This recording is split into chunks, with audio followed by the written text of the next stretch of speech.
Meron pong Slovenia National nag-ala Spider-Man sa poste ng kuryente. Otoridad nagsagawa naman ng rescue operation para isalba ang kanyang buhay. Katropa natin sa balita, Ivan Polonan, XFM, Jensan. Report.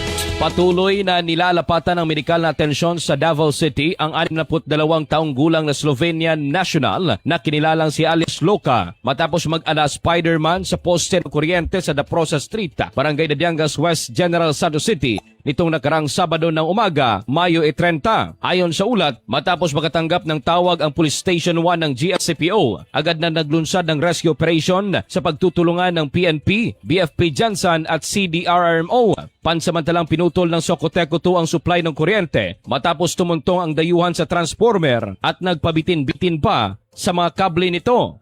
Sa gitna ng negosasyon, nag-utos pa ang dayuhan na ibalik ang kaniyang passport, cellphone, pitaka at pera. Matapos ang 2 oras, biglang tumalon ang dayuhan, ngunit maingat na nasagip ng mga otoridad.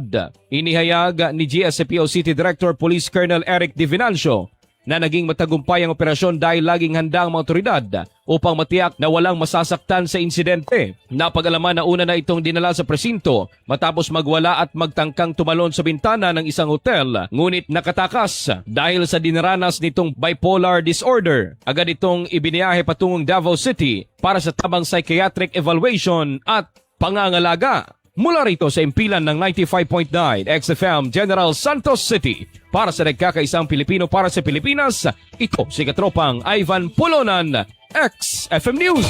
Cellphone Plus Gold, mapalit sa mga butika sa inyong lugar.